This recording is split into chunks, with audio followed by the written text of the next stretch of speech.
Hello everyone. In this module, we will study about what is computer programming and how do we formulate the algorithms. And then we will see that what is the difference between a high level and a low level programming languages, and then how to process a high level programming language. And eventually, we'll see a difference between the compiler and interpreter. Whenever you give a command to someone, किसी आम इंसान को भी आप कोई command देते हैं या किसी को भी देते हैं, so generally there are two things in a command, in an instruction, in a work. जो भी आपने कोई काम करवाना होता है तो आप उस काम के अंदर दो चीजें डालते हैं. एक होती है कि काम क्या करना है और नंबर टू किस चीज पे काम करना है. ठीक है, what sort of work you have to do on which thing you have to do, what sort of action you have to perform and which thing you have to perform. Generally कोई work जो होता है it consists of many actions. ठीक है, multiple actions पे consist कर रहा होता है कोई भी काम है.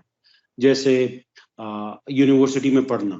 ठीक है, so studying in a university is a work that you are doing right now, and this work requires multiple actions to be done. For example, you have to attend the class. तो class को attend करना जो है उसके अंदर भी multiple actions हैं. Like जो भी हम एक्शंस करते हैं, जो भी काम करते हैं, जो भी उसका लेवल है व्हाटएवर, तो उसमें एक तो वो एक्शन या काम या वो एक्टिविटी होती है और दूसरा जिस चीज पर वो एक्टिविटी परफॉर्म हो रही होती है. Similar is done in typical calculations or computation as well. तो computation में भी जब भी होता है तो कोई भी जो इंस्ट्रक्शन या कमांड या कोई एक्शन या कोई भी कंप्यूटेशन एक्टिविटी है उसके अंदर दो चीजें होंगी. एक कंप्यूटेशन क्या करनी है, दूसरा किस चीज पे करनी है. ठीक है, तो जैसे हम कहते हैं एडिशन करना है. So addition is not sufficient if you just say addition, do the addition. You need to know कि एडिशन किस चीज पे करनी है. तो उसके लिए you need to have some data कि 2 + 3 करना है, 2 and 3 करना है, 3 multiply by 9 करना है, 5 - 2 करना है. So whatever you have to do, you have to provide the what sort of action you are doing, what sort of activity, what sort of command you are executing, and on which data, on which thing you are doing that. ठीक है, तो ये generic way में I am trying to explain this thing कि जब भी हम life में भी कोई भी काम करते हैं, किसी से भी कोई एक्टिविटी लेनी है तो हमने ऐसे ही करना है. और मैं किसी को कहता हूँ कि रख दो. ठीक है, अब what he has to put somewhere. ठीक है, तो रख दो का मतलब है अच्छा बुक रख दो, ये टेबल रख दो, चेयर रख दो. So you need to supply that supplementary information that what sort of things are there on which you have to perform the operation. तो ये आपने लाजमी बतानी है. और सिमिलर इज इन कंप्यूटर. तो अब कंप्यूटर जो है उसने जो भी काम करना है you have to tell that computer कि उसने क्या काम करना है. ठीक है, वो जो उसका प्रोग्रामर है या जो यूजर है वो बताता है कि कंप्यूटर ने क्या काम करना है. तो in the most fundamental computer are a calculator. तो क्या काम होते हैं जी? Either you do addition, multiplication, subtraction, so fundamental arithmetic operations कर रहे हैं. So you are going to provide him के लेट 2 + 3 करना है तो कैलकुलेटर के ऊपर आप क्या करेंगे? First you will press the button 2, then you are going to press the button plus, and then you are going to press the button 3, and then you are going to press the button equal. ठीक है, तो एक systematic procedure है. आप इस तरह करेंगे तो ये काम होगा और it's going to give you the answer 5. ठीक है, आउटपुट आ जाएगी 5. ठीक, तो आपने कुछ इनपुट दी है, कुछ आउटपुट आई है और बीच में प्रोसेसिंग हुई है. तो ये तीन तो फंडामेंटल काम होते हैं किसी भी कैलकुलेटर, कंप्यूटर, कंप्यूटेशन मशीन में. कोई भी कंप्यूटेशन मशीन होगी इसके अंदर ये तीन काम होंगे. इनपुट होगी, प्रोसेसिंग होगी और आउटपुट आएगी. ठीक है, तो इनपुट थी जी 2, 3 and your operation which was addition. ठीक है, जिसके लिए आपने प्लस का बटन प्रेस किया एंड देन इक्वल को आपने प्रेस किया तो यू गॉट द आउटपुट. ठीक है, तो आपके पास आउटपुट आ गया. अब ये सारा काम जब आप करते हैं, इस सारे काम में आपकी कुछ प्रोसेसिंग होती है. ठीक है, ये प्रोसेसिंग आपका कैलकुलेटर कर रहा है. लेकिन this processing can not be done without knowing कि जी इनपुट क्या है या कमांड क्या है. ठीक है, आप सिंपल 2 और 3 लिख लें तो वो काम नहीं कर सकता. आप सिंपल प्लस को प्रेस कर दें तो उसे ये नहीं पता कि किस चीज को प्लस करना है. ठीक है, आप सिंपल 2+ लिख दें तो ये भी नहीं पता कि क्या करना है. ठीक है, तो देयर इज अ थिंग कि जी उसको एक तो आपने बताना है कि जी किस चीज का ऑपरेशन करना है, क्या ऑपरेशन करना है और एक और बहुत इंपॉर्टेंट चीज है, इट्स नॉट ह्यूमन, ठीक है, इट्स नॉट इंटेलिजेंट। तो आपने इसको एक स्पेसिफिक ऑर्डर में बताना है। ह्यूमन को आप कहेंगे जी 2+3 कर दो, वो फिर भी कर देगा। आप कहेंगे 2 and 3, add 2 and 3, ठीक है, add 2 into 3, add 2 with 3, ठीक है। तो आप डिफरेंट भी यूज करेंगे लैंग्वेजेस तो ह्यूमन समझ जाते हैं, ठीक है। आप कहेंगे 2+3, 2 add 3, ठीक है, add 2 and 3, ठीक है। तो ह्यूमंस इनको समझते हैं, but the computation machines they are dumb. You need to specify any command, anything in a specific order. अगर वो नहीं होगी तो there is going to be a problem. Again, calculator की example, calculator पे you cannot do it in a way that you say कि अच्छा जी पहले आपने 2 प्रेस किया, साथ आपने 3 प्रेस किया और then you press plus. ये काम नहीं करेगा कैलकुलेटर के ऊपर, ठीक है। ह्यूमन लैंग्वेज में तो काम कर लेता है। या आप कहें जी एडिशन add 2 and 3 है तो आप लिखें पहले प्लस का बटन प्रेस करें और फिर 2 3 करें, ये भी काम नहीं करेगा। तो उसमें एक स्पेसिफिक ऑर्डर है, आपने पहले 2 प्रेस करना है, फिर प्लस को प्रेस करना है, फिर 3 को करना है, फिर इक्वल को प्रेस करना है। This is how you perform the operations on to a computer system, ठीक है। उसके बगैर जो है ना वो आपका किसी भी कंप्यूटेशन मशीन, कंप्यूटिंग मशीन के ऊपर काम नहीं हो रहा होता। अब बात करते हैं हम कंप्यूटर की। तो कंप्यूटर पे भी ये सिमिलर है, इसी तरह से होगा। कंप्यूटर पे जब हम इसी काम को कर रहे होंगे तो लेट्स से नॉर्मल में तो आप लिख लेते हैं जी कि add 2 3, add 2 into 3 etcetera whatever. लेकिन अब जब कंप्यूटर बेस्ड आप लिखेंगे तो कंप्यूटर के लिए अब आपने क्या करना है, आपने उसको स्पेसिफाई करना है कि मैं क्या काम करना चाह रहा हूँ। कैलकुलेटर पे आप कर रहे हैं तो आप हमेशा ये लिखेंगे, इसके बाद आप ये इक्वल का बटन प्रेस करेंगे तो आपका काम होगा। अगर आप ये नहीं करेंगे तो आपका डिजायर्ड फंक्शन परफॉर्म नहीं होगा। You can not do it 2 space डाल के 3 और प्लस लिखें तो ये काम नहीं कर रहा होगा आपका जो डिफाइन एक कैलकुलेटर है। So what you have to do is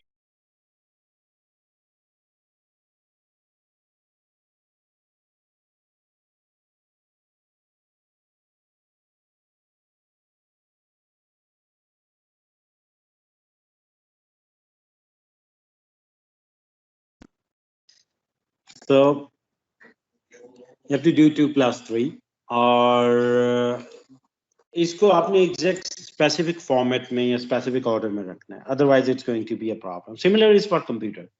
तो कंप्यूटर को भी जब आप बताएंगे तो what you have to do is you have to specify the commands into specific order, ठीक है। अब वो कंप्यूटर को ये कमांड मैं बताऊंगा इस तरह से, लेट्स से मैं कहूंगा ऐड 2, 3। जिस तरह के कंप्यूटर्स हम यूज करते हैं, जैसे इंटेल की मशीन हम यूज करते हैं, तो इसमें इसको बताने का तरीका ये होता है, ठीक है। ये जो पहले वाला एरिया है दिस वन, इसको कहते हैं ऑप कोड, ठीक है जी। क्या बोलते हैं, ऑपरेशन कोड। मैंने जो कंप्यूटर के ऊपर ऑपरेशन करना है वो ऑपरेशन क्या है, ठीक है। तो this is called operation code and this is called operand. ये डेटा, कितने डेटा के ऊपर ऑपरेशन परफॉर्म करना, ठीक है। जब भी मैंने ये काम करना है तो मैंने क्या करना है, स्टेप बाय स्टेप। हमेशा कोई भी काम होता है तो वो step by step, you have to always write an step by step algorithm या कोई प्रोसीजर आप लिखते हैं और उसके बाद होता है, ठीक है। जैसे let's say you have to prepare a tea, तो टी प्रिपरेशन करने का क्या तरीका होता है, पहले बॉयल द वाटर, ठीक हो गया जी,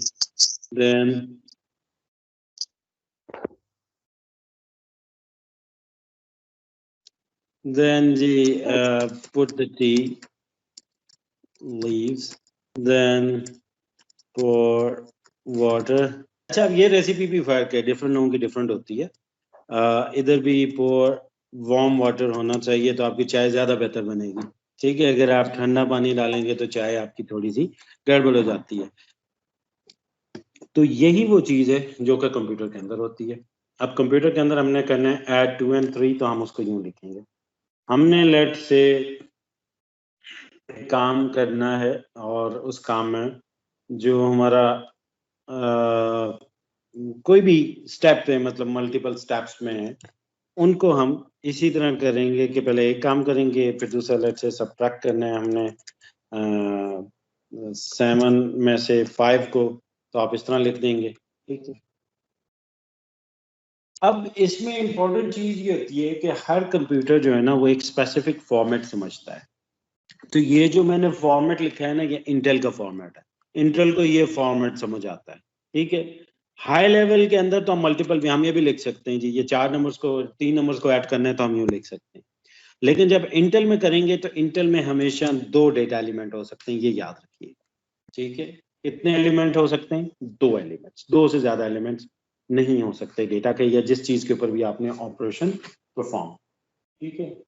तो अब जब भी 2 से ज्यादा होंगे तो आप उसे क्या करेंगे, ब्रेक करके अंडरलाइन उसके ऊपर आप फिर उसे चलाएंगे और उसके ऊपर आप यूज करेंगे, ठीक है।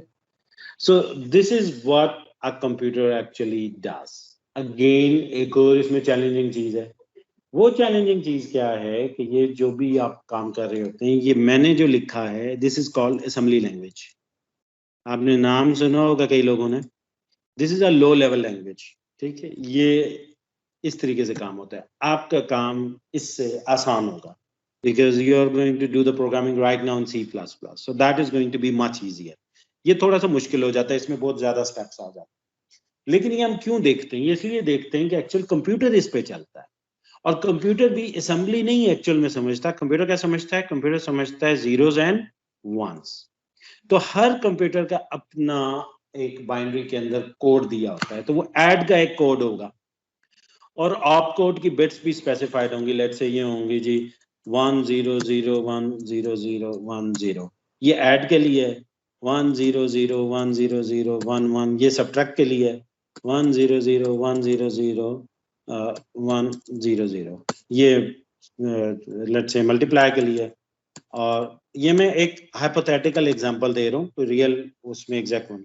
तो ये कोड होंगे, इसका मतलब क्या है? ऐड करना। और इसके साथ ही आगे बिट्स होंगी इन दो की, जिस तरह 2 है तो 2 की क्या है? बाइनरी इक्विवेलेंट होती है। आप कुछ बिट्स होंगी और फिर उसके आगे लिखा होगा 2 कैसे होता है? दिस वन, दिस इज 2, ठीक है। ये जो 10 ये क्या होता है? बाइनरी में 2 होता है। और फिर आगे उसके 3 लिखा हुआ है, तो इसी तरह उतनी बिट्स में हम लिख देंगे।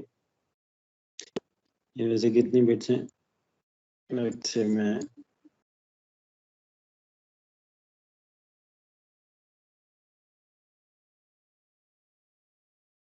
3 बिट्स और ऐड कर देते हैं, तो ये 12 बिट्स बन जाएंगे,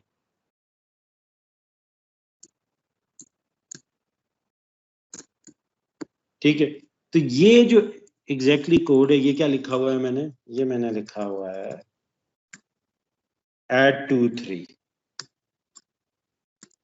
बात समझे? मैथमेटिक्स में इसको मैं यूं लिखता हूँ, और इंग्लिश में मैं यूं लिखता हूँ ऐड 2 एंड 3, ठीक है जी।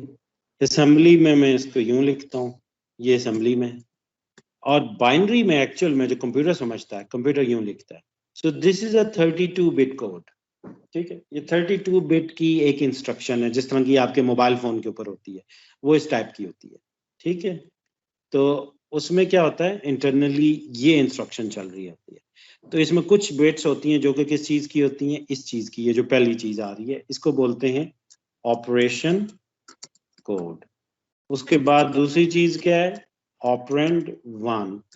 और तीसरी चीज क्या? ऑपरेंड 2। ऑपरेंड क्या होता है? जिसपे ऑपरेशन परफॉर्म होता है, उसको हम बोलते हैं ऑपरेंड। और ऑपरेशन कोड या ऑप कोड क्या होता है?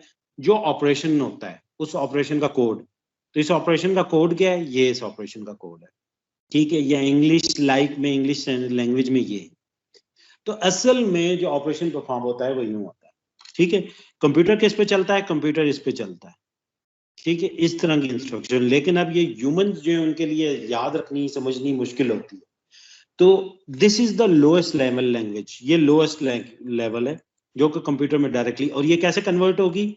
ये कोड जब आपने प्रोग्राम में लिख के स्टोर किया होगा उस पे, हार्ड डिस्क पे, ठीक है।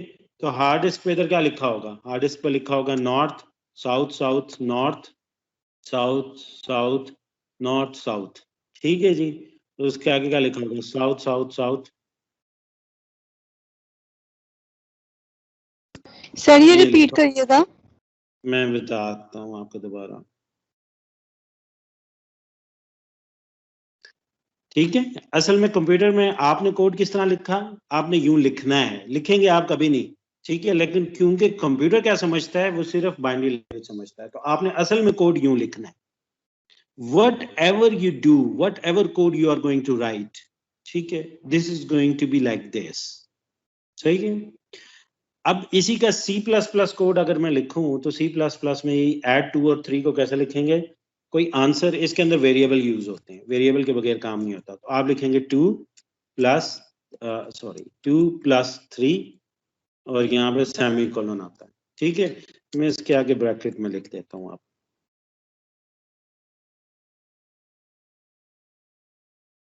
ठीक हो गया जी। तो अब आप इसको देखें गौर से। सो ये हमारी एक नेचुरल लैंग्वेज में एक्सप्रेशन है, हम कहते हैं जी ऐड 2 and 3, ठीक है। सो इसे 2 और 3 को ऐड करना है, और मैथमेटिकल एक्सप्रेशन उसके लिए ये है। नेचुरल लैंग्वेज में there are so many languages, whatever आप कहें जी, 2 और 3 को ऐड करें, 2 और 3 को जमा करें, ठीक है, जमा करें 2 और 3 को, ऐड करें 2 और 3 को, ऐड 2 and 3, ठीक है। देसियों पोगले दुआ तुखा, कोई आप जो मर्जी लैंग्वेज बोलते हो आप उसके अंदर इसको कह सकते हैं। मैथमेटिकल एक्सप्रेशन जनरली इस तरह से होता है, ठीक है। इसके बाद असेंबली लैंग्वेज में जो उसका तरीका है लिखने का वो ये है, और उसका फॉर्मेट क्या है, ये फॉर्मेट है बेसिकली कि आप पहले सबसे पहले लिखते हैं ऑपरेशन कोड। अब जब यहाँ पे बात आ जाती है तो आपका एक स्पेसिफिक फॉर्मेट होना चाहिए, कोई भी मशीन या डिवाइस वही समझती है, उसके अलावा नहीं समझती, बिकॉज वो इंटेलिजेंट नहीं होते। वो अगर फॉर्मेट के हिसाब से आएगी तो समझेंगे, नहीं आएगी तो नहीं समझेंगे। तो ये क्या है, ऑपरेशन कोड, फिर पहला ऑपरेंड, फिर दूसरा ऑपरेंड। ऑपरेंड वो चीज होती है जिसपे ऑपरेशन करना होता है, और ऑपरेशन खुद जो है वो यहाँ, और हर ऑपरेशन का कोई ना कोई कोड होता है। जैसे यूजर की आसानी के लिए अर्ली डेज के जो प्रोग्रामर थे वो किस में प्रोग्राम करते थे, वो असेंबली में करते थे, ठीक है। जबकि कंप्यूटर क्या समझता था, कंप्यूटर समझता था सिर्फ 1 0 1 0, ठीक है। तो ये जो 1 0 हैं, 1 0 1 0 1 0, जिस भी उसमें फॉर्मेट, जो भी कोड, किसी भी कंप्यूटर का अपना ना स्पेसिफिक कोड होता है। तो अब जैसे इंटेल का, और लेट्स से ये अगर इंटेल का कोड है, आई एम नॉट श्योर ये इंटेल का एग्जैक्ट ये वाला तो नहीं है, फर्क है, लेकिन अगर ये सपोज करते हैं इंटेल का है तो दिस इज स्पेसिफिक। अब इंटेल के अंदर इसका एक ही मतलब है, इसका मतलब क्या है ऐड, इसका मतलब क्या है सब्ट्रैक्ट, ठीक है। तो जो चीज एक दफा डिफाइन कर दी वो ही है, और उसके आगे फिर आपने उसको डेटा बना दिया। तो अब डेटा जो है 2 कैसे रिप्रेजेंट होता है बाइनरी में, विद दिस। तो ये 12 बिट का है, कितनी बिट है, 12 बिट्स, 1 2 3 4 5, तो ये 12 तक है। इसी तरह ये भी 12 बिट्स है, ठीक है। तो इसके अंदर ये डेटा, ये 3 लिखा है, ये 2 लिखा है। कंप्यूटर ये अंडरस्टैंड करता है, कंप्यूटर के पास जब ये चीज जाएगी उसके प्रोसेसर के पास, तो प्रोसेसर कहेगा अच्छा ये काम करना है, ठीक है। तो वो कहेगा जी कि अच्छा 2 और 3 को ऐड करना है, ये 2 लिखा हुआ है, ये 3 लिखा हुआ है, और इन पे मैंने ऑपरेशन क्या परफॉर्म करना है, मैंने एडिशन का करना है। तो ये कंप्यूटर को समझ आई, ठीक है। अब जनरली इसका तरीका क्या होता है, ये अब आप जब टाइप करते हैं अपने लेट्स से कीबोर्ड से, ठीक है, तो कीबोर्ड से जब आप इसको टाइप करेंगे तो कीबोर्ड से क्या आ जाएगा, आपने लिखा ऐड, ऐड के बाद आगे आपने कर दिया जी 2 और 3, तो वो उसके अगेंस्ट इलेक्ट्रिकल सिग्नल भेजेगा और वो जाके हार्ड डिस्क के अंदर स्टोर हो जाएंगे, ठीक है। और आप उस प्रोग्राम को अपने स्टोर कर रहे हैं, बाद में वो एग्जीक्यूट होगा, बाद में वो प्रोसेसर के पास जाएगा, ठीक है। एग्जीक्यूशन कहाँ पे होती है, प्रोसेसर के ऊपर। तो जब आपने ये बताया तो इसके इक्विवेलेंट जब वो हार्ड डिस्क में स्टोर होगा, तो हार्ड डिस्क में 0 और 1 तो उस तरह स्टोर नहीं होते, लिखा लिखा क्या जाता है 0 1 वाला, लेकिन उधर 0 नहीं प्रिंट होता कहीं हार्ड डिस्क के ऊपर। हार्ड डिस्क में क्या चीज है, हार्ड डिस्क में भी 2 स्टेट्स है, या नॉर्थ है या साउथ पोल है। तो जो भी कंप्यूटर का स्टैंडर्ड है उसके अकॉर्डिंगली वो उसमें स्टोर कर देता है। लेट्स से आपकी हार्ड डिस्क का स्टैंडर्ड है कि 0 रिप्रेजेंट होता है एस से और 1 रिप्रेजेंट होता है एन से, नॉट से, ठीक है।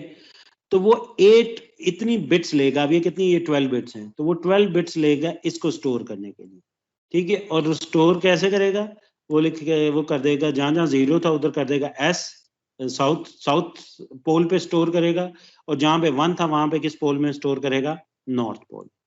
इसी तरह ये जो दूसरा है उसका भी सिमिलर है कि जहां जहां साउथ था वो 0 था वो साउथ पोल पे, और जहां जहां नॉर्थ था वो 1 था वो नॉर्थ पोल में।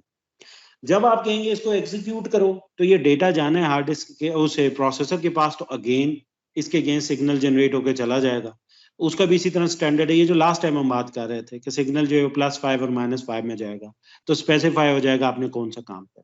ठीक है, तो ये तो जरा एडेड टॉप अप आ गया, लेकिन जो आपकी मेन समझने की चीज है वो क्या है कि कंप्यूटर क्या समझता है। कंप्यूटर ये लैंग्वेज समझता है, which is the binary language. आपके ये बाइनरी कंप्यूटर्स हैं, ये सिर्फ और सिर्फ बाइनरी लैंग्वेज समझते हैं। तो अब तो आपको इसमें प्रोग्राम करना चाहिए, आप इसमें भी प्रोग्राम नहीं करते क्योंकि इट्स क्वाइट डिफिकल्ट कि इनको याद रखें, न्यूमिक्स को याद रखें और इसके साथ करें।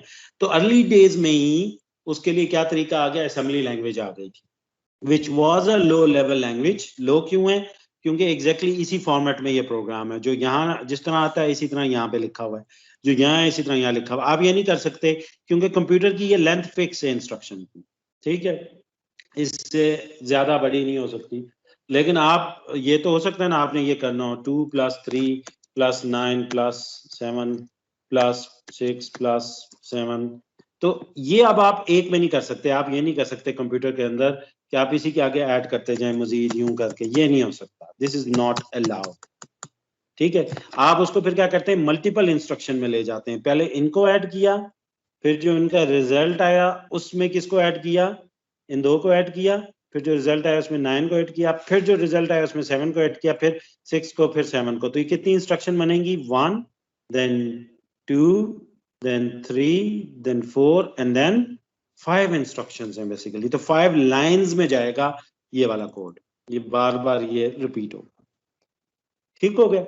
अब इसको करने के लिए फिर हम क्या करेंगे जी, ऐड 2 3 की हमने लेट से, इसके बाद फिर हम करेंगे जी ऐड, थोड़ा सा फॉर्मेट नहीं है, जो प्रीवियस रिजल्ट आया है उसमें हम किसको ऐड करेंगे, 9 को। ठीक है, फिर उसमें क्या करेंगे, ऐड जो आप प्रीवियस रिजल्ट आ गया, जो अपडेटेड रिजल्ट है उसमें किसको ऐड करेंगे, 7 को। ठीक है, एंड सो ऑन। तो इस तरह से ये 5 आपकी लाइनों का कोड बन जाए। तो इसने जिंदगी आसान कर दी प्रोग्रामर की कि रादर देन इस बाइनरी में लिखने के, ये कर दी। But still it was difficult. ठीक है, स्टिल इट वाज डिफिकल्ट।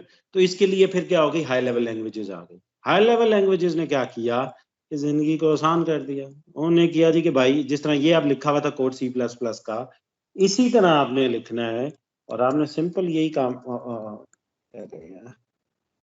आपने सिंपल ये करना है, answer equals to this this this, और आखिर में सेमीकोलन। ये आप C++ का कोड। ठीक है, दिस इज C++ कोड। तो आप सिंपल जिस तरह मैथमेटिक्स में आ रहा है, add 2 and 3 and 9 and 6 and ब्ला ब्ला ब्ला, जो भी आप कह रहे हैं कि इन सबको भाई ऐड करो, वो आप इधर लिख सकते हैं। ठीक है, जितने भी ऐड करने हैं, तो आप उसी तरह की एक्सप्रेशन यहाँ पे दे देते हैं। तो हाई लेवल लैंग्वेज से ये काम आसान हो जाता है। तो हाई लेवल लैंग्वेज कौन सी है, C++ है, जावा है, C# है, पाइथन है, VB है, ये सारी की सारी जो है they are high level languages. ठीक है, तो अब आपको समझ आ गया कि एक होती है कंप्यूटर लैंग्वेज। कंप्यूटर लैंग्वेज में मल्टीपल टाइप्स हैं। एक होती है जनाब high level language, high level versus लो लेवल लैंग्वेज। ठीक है जी, लो लेवल में कौन कौन सी आ जाती हैं, अब मैं अगर इसमें मजीद डिस्कस करूं तो हाई लेवल में कौन सी हैं जनाब, हाई लेवल के अंदर आ गई आपके। लो लेवल में पहले बात कर लें तो लो तो थोड़ी सी आ गई, लो में आ गई आपकी सबसे पहले तो मशीन लैंग्वेज जो है आपकी। ठीक है, जो बाइनरी है, किस फॉर्मेट में जो मशीन हम यूज करते हैं उनकी बाइनरी में। फिर इसके आसानी के लिए, जिसमें हमने चूंकि बाइनरी में कर नहीं सकते थे, तो असेंबली लैंग्वेज आ गई। और ये दोनों आपस में डायरेक्टली कन्वर्टेबल हैं, जिस तरह मैंने यहाँ बताया कि असेंबली के कोड में आप ये नहीं कर सकते 2 के आगे कॉमा करके 9 लिख दें। This is not allowed, you can not do this. ठीक है, ये अलाउ नहीं है, ये डायरेक्टली कन्वर्टेबल है। इसका फॉर्मेट और इसका फॉर्मेट एक ही जैसा है, ठीक है। इसका फॉर्मेट और ऊपर वाली का फॉर्मेट जो है वो सिमिलर है, वो डिफरेंट नहीं है, ठीक है, ये एक जैसे है। जबकि जो लो लेवल है उसका आप देख सकते हैं, सॉरी हाई लेवल जो है वो आप डिफरेंट में भी लिख सकते हैं। तो हाई लेवल में कौन सी है जी? सी है, सी प्लस प्लस है, जावा है, कोबोल है, वीबी है, सी शार्प है, आर है, पाइथन है, जावा स्क्रिप्ट है, बेशुमार there hundreds of even thousands पे शायद होंगी लैंग्वेजेस, लेकिन जो पॉपुलर हैं वो यही लैंग्वेजेस हैं ज्यादा, ठीक है। ये अब कोबोल भी यूज नहीं होती, पास्कल भी नहीं इतनी होती, they were used to be very famous languages, COBOL, Fortran, Pascal, late 90s तक they were very famous। इस वक्त जो सबसे ज्यादा यूज होती हैं दे आर वीबी भी अब नीचे चली गई है, पाइथन काफी यूज हो रही है, ठीक है, सी शार्प, पाइथन, ये लैंग्वेजेस जो है ना ये इस वक्त ज्यादा यूज होती है। जावा, सबसे ज्यादा जावा है, और फिर वेब बेस्ड जो है उसके ऊपर जावा स्क्रिप्ट बहुत ज्यादा यूज हो रहा है, ठीक है। तो ये है, इसके अलावा रूबी है, बेशुमार लैंग्वेजेस हैं। तो ये हाई लेवल है। हाई लेवल में क्या होता है, you can write code in any format. तो ये जिस तरह का हमने देखा कि ये हाई लेवल का कोड है, तो आप किसी भी फॉर्मेट में लिखते हैं। होता क्या है, ये कोड लो लेवल में इवेंचुअली कन्वर्ट होता है, कंप्यूटर को इसकी समझ नहीं आती, कंप्यूटर को तो इसकी भी समझ नहीं आती, हालांकि ये बिल्कुल उसी फॉर्मेट में है जिस तरह से कंप्यूटर को समझ आनी चाहिए, लेकिन कंप्यूटर को इसकी समझ नहीं आती, और इस वजह से आप इस कोड को कन्वर्ट करते हैं इनटू मशीन लैंग्वेज। तो उसको कन्वर्ट करने का क्या तरीका होता है, वो आप नहीं करते, उसके लिए प्रोग्राम्स आते हैं, ट्रांसलेटर प्रोग्राम आते हैं, ठीक है।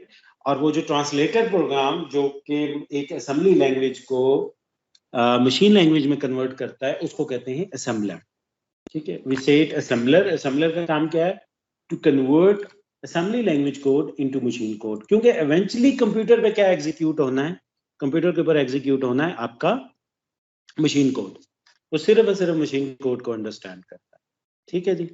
और जो कंप्यूटर है, वो जो यूजर है सॉरी, उसकी आसानी के लिए हमने ये बना दिया था, लेकिन ये भी इतना आसान नहीं था, क्योंकि इसमें बहुत लंबा कोड चला जाता था, बहुत लंबी इंस्ट्रक्शंस हो जाती थी।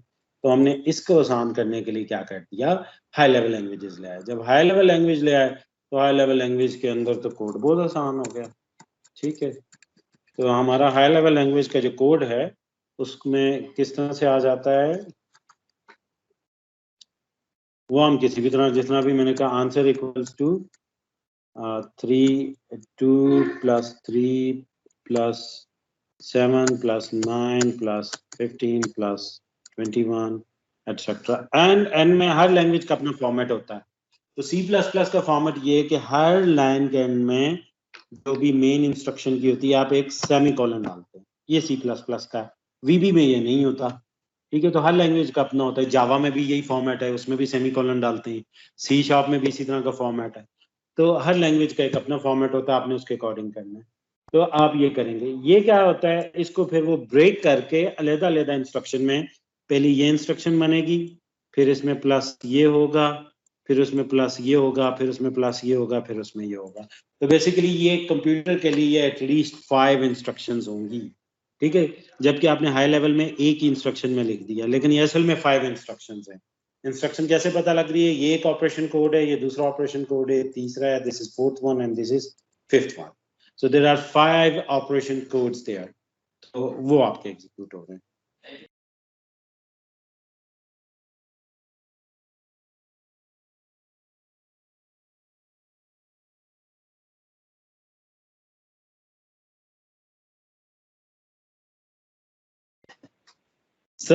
ये आपने इस तरीके से बता दिया कि इंस्ट्रक्शन स्पेसिफाई कर दी हाई लेवल के अंदर। So now it will be broken now. अभी तक इस इंस्ट्रक्शन के अंदर जो आपने देखा है, दो चीजें तो आ रही हैं। एक आपका ऑपरेशन कोड है या ऑपरेशन है, this is operation, operation, action, activity, जो मर्जी इसे कहें, ठीक है। एक्टिविटी, एक्शन, हम क्या कर रहे हैं, ये कर रहे हैं। और दूसरा जिस चीज पे करना है वो ये आ रहा है। लेकिन अभी तक जो आप देख रहे हैं वो क्या है, ये सारे के सारे फिक्स्ड वैल्यूज आ रही हैं। जबकि रियल लाइफ के अंदर क्या होता है, हम बहुत सारे काम जो हैं वो वेरिंग वैल्यूज पे कर रहे होते हैं, जो वेरी कर रही होती है, ठीक है, और उसको मैथमेटिकल टर्म्स में कहते हैं वेरिएबल, ठीक है, मैथमेटिक्स में क्या कहते हैं, वेरिएबल कहते हैं, और उस वेरिएबल की वैल्यू कुछ भी हो सकती है और आप उसके अकॉर्डिंगली काम कर लेते हैं। कंप्यूटर के अंदर भी इसी तरह वेरिएबल्स होते हैं, उसे बोलते तो वेरिएबल है, but I am more of the opinion they should be termed as the addresses, वो मेमोरी लोकेशंस, ठीक है, तो आप वेरिएबल कह लें, मेमोरी लोकेशन कह लें, जो भी कह लें, उनके ऊपर हम ऑपरेशन परफॉर्म कर रहे होते हैं। उसकी एग्जांपल क्या है, उसकी एग्जांपल ये है कि आप जब भी कोई काम करते हैं, आप कहते हैं जी ऐड x एंड y, ठीक है, तो x एंड y को ऐड करने का तरीका क्या होता है, जब भी आप ये करेंगे कंप्यूटर के अंदर हमेशा हमेशा याद रखना है, कंप्यूटर के अंदर रिजल्ट कहीं ना कहीं स्टोर होगा, ठीक है, x एंड y खाली ऐड करना कोई मकसद नहीं होता, उसका रिजल्ट जो है वो कहीं ना कहीं स्टोर होगा, add x y and store in result, ठीक है। अब क्या होगा, इसके लिए जो मैथमेटिकल एक्सप्रेशन भी बनता है वो बनता है result equals to x plus y, ठीक है, और इसका जो C++ कोड बनता है वो भी यही बनता है, result equals to x plus y और सेमीकोलन, ठीक है जी, ये मैथमेटिकल एक्सप्रेशन इसका बन जाता है। इसी तरह का कोई और कोड होगा, जैसे इसमें इक्वेशंस हैं,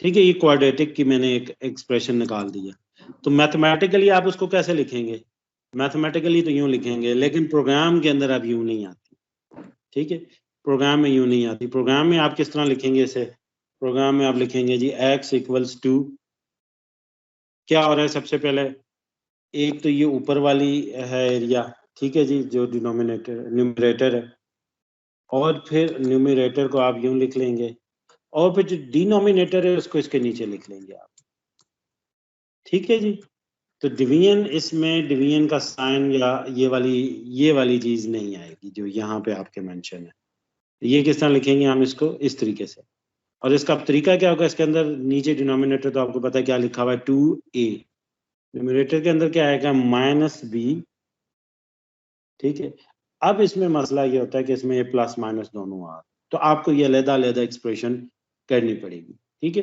तो मैं खाली लेट से प्लस वाली लिखता हूँ, प्लस, और उसके आगे क्या दिया हुआ है आपने, आपने दिया हुआ है b का स्क्वायर माइनस 4ac, इस तरीके से आप इसको लिखेंगे, ठीक है, अगेन ये तो b2 लिखा है, b स्क्वायर नहीं है, तो इसके लिए ना मैथमेटिक्स में डिफरेंट फंक्शंस यूज होते हैं, अदरवाइज आप इसको यूं भी लिख सकते हैं, b multiply by b, multiply का अगेन साइन क्या है, स्टेरिक, ठीक है, तो ये क्या बन जाएगा, b square, b multiply by b, और यहाँ पे हो गया -b, अभी एक चीज और भी रहती है, वो चीज क्या रहती है, स्क्वायर रूट रहता है, तो स्क्वायर रूट का आपका बिल्ट इन फंक्शन होता है, तो ये स्क्वायर रूट इसका ले लेगा, ये उस फंक्शन में पास होगा, जो भी ये वैल्यू आएगी सारी, इसका स्क्वायर रूट ले लेगा, वो वैल्यू वापस आएगी, आप उसको में बी -b में प्लस करेंगे, सिमिलर आप माइनस के साथ भी इसको ले लेंगे, ठीक है, तो this is how you right your code into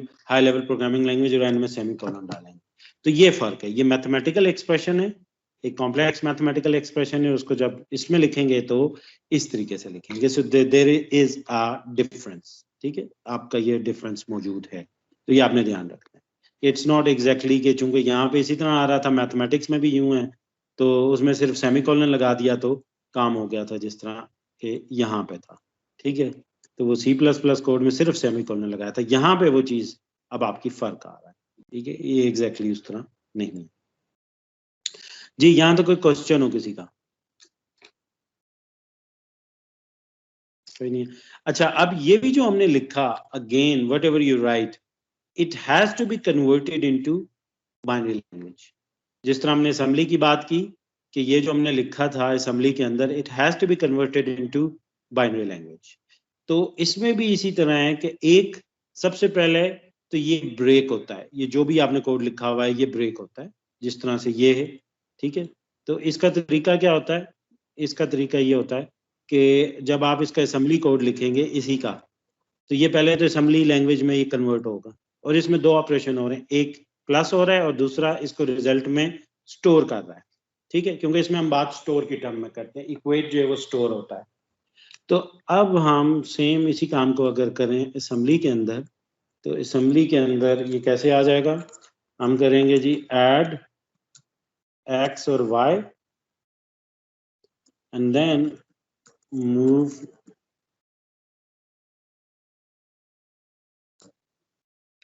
ठीक है। जो इंटेल की असेंबली है उसमें वो ये काम यूं होगा, ठीक है। ये क्या करता है इंटेल, इंटेल ये करता है कि ये दो वेरिएबल्स जो होते हैं इनको ऐड करके जो भी वैल्यू आपने इसको दी हुई है, ठीक है, इनको ऐड करके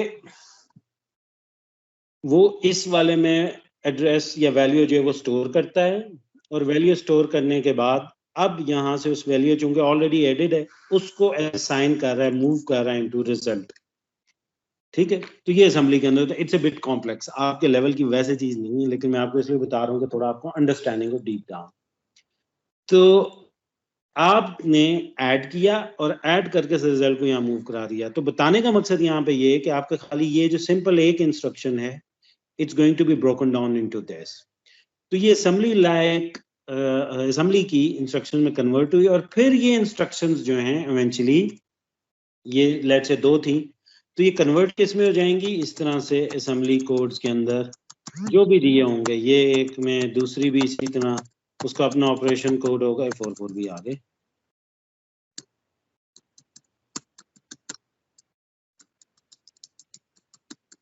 जो भी इनके असेंबली के कोड्स बन रहे हैं ये उनमें कन्वर्ट हो जाएंगी, ठीक है। So let's suppose it's like this, कोई भी है, मैंने फर्जी लिखा है, बट ये इन दो की बन रही है, तो ये क्या है, ये ऐड का ऑपरेशन कोड है और ये मूव का ऑपरेशन कोड है, और ये दोनों ये वेरिएबल्स के लिए आ रहा है, ठीक है, जो भी वेरिएबल्स हैं उनकी वैल्यू आ रही है, उनका वो वेरिएबल को रिप्रेजेंट कर रहा है। अब वेरिएबल के अंदर वैल्यू कुछ भी हो सकती है, वो 5 भी हो सकती है, 3 भी हो सकती है, 2 भी हो सकती है, ठीक है, सही है। यहाँ तक क्वेश्चन, तो इवेंचुअली होगा क्या, ये जो आपने हाई लेवल पे कोड लिखा है it has to be converted into this point, ठीक है, और आप इसके अंदर इसमें जब कन्वर्ट करेंगे, क्योंकि कंप्यूटर जो है वो यही अंडरस्टैंड कर सकता है, कंप्यूटर इसके अलावा कुछ भी अंडरस्टैंड नहीं करता। अब ये जो कन्वर्जन है ये कन्वर्जन होती है दो तरीकों से। कन्वर्जन का वैसे तो मैकेनिज्म एक ही है, ट्रांसलेशन है from high level to low level language, लेकिन इसमें दो तरह की चीजें यूज होती हैं, एक होता है कंपाइलर, एक होता है इंटरप्रेटर, ठीक है, दोनों में एक फर्क होता है। कंपाइलर जो होता है वो ये ट्रांसलेशन करता है ऑन डेवलपर मशीन, वो कोड को कन्वर्ट कर देता है सारे के सारे कोड को इनटू बाइनरी कोड, और जो इंटरप्रेटर होता है वो कंपाइलर की मशीन सॉरी डेवलपर की मशीन पे नहीं करता, बल्कि ये वाली ट्रांसलेशन वो जाके करता है जो भी यूजर होता है उसकी मशीन पे, ठीक है, वो कहाँ करता है, यूजर की मशीन पे, तो वो रन टाइम पे इसको कन्वर्ट करता है। तो दोनों का इसलिए परफॉर्मेंस में फर्क होता है। अब C++ जो है ये कंपाइलर बेस्ड है, तो इसलिए C++ का कोड फास्ट भी होता है कि ये ऑलरेडी कन्वर्टेड होता है, वो ट्रांसलेट कर देता है यूजर के तमाम कोड को इनटू मशीन कोड, कहाँ पे करता है, डेवलपर की मशीन पे। तो डेवलपर उसके बाद जो यूजर को देता है, यूजर को बाइनरी कोड देता है, ठीक है, यूजर को कौन सा कोड देता है, बाइनरी कोड, और वो जो बाइनरी कोड है user actually executes that code, ठीक है। In case of let's say JavaScript जिस तरह है, तो जावास्क्रिप्ट है या HTML है, HTML के केस में भी जो कोड होता है वो यूजर की मशीन के ऊपर जाके एग्जीक्यूट, वो यूजर की मशीन जो है वहां पे जाके ट्रांसलेट होता है। तो ये तो वैसे ही सर्वर बेस्ड कोड्स हैं, आप जब सर्वर से मंगवाते हैं जावास्क्रिप्ट आती है आपके पास, आप वेब पेज ब्राउज कर रहे हैं, तो ये जब यूजर के पास आता है तो उस वक्त ये ओरिजिनल फॉर्म में होता है, ठीक है, सोर्स कोड की फॉर्म में होता है। ये जो कोड है ये वाला this is called source code, this is source code, ठीक है। और ये क्या है, ये मशीन कोड है, कंपाइल्ड कोड है, ये सोर्स कोड है और ये क्या है, कंपाइल कोड है। तो अभी जब आप प्रोग्राम लिखेंगे, आप लिखेंगे सोर्स कोड में and it is going to be converted into machine code, ठीक है। तो मशीन कोड जो है वो फिर उसको कंप्यूटर के ऊपर एक्चुअल में एग्जीक्यूट कर रहा हो, ठीक है। तो ये जो भी लैंग्वेजेस आप यूज करेंगे उसके अकॉर्डिंगली होगा। तो C++ का कोड होगा तो सोर्स कोड होगा, जबकि जावास्क्रिप्ट का होगा या HTML का होगा तो वो मशीन कोड, वो सॉरी C++ का कोड जो होगा वो सोर्स कोड आप कन्वर्ट करेगा आपका डेवलपर, और आपको कंपाइलर की मदद से कन्वर्ट करके एक मशीन कोड प्रोवाइड करेगा। जबकि इनका कोड जो है जावास्क्रिप्ट का, ये यूजर की मशीन पे आके कन्वर्ट होता है रन टाइम। तो इसलिए रन टाइम के ऊपर जब यूजर एग्जीक्यूट यूज करता है तो कंपाइलर वाले केस में क्या होता है, कंपाइलर और इंटरप्रेटर, ये मैं लिख देता हूँ दोनों को। कंपाइलर के केस में क्या होता है,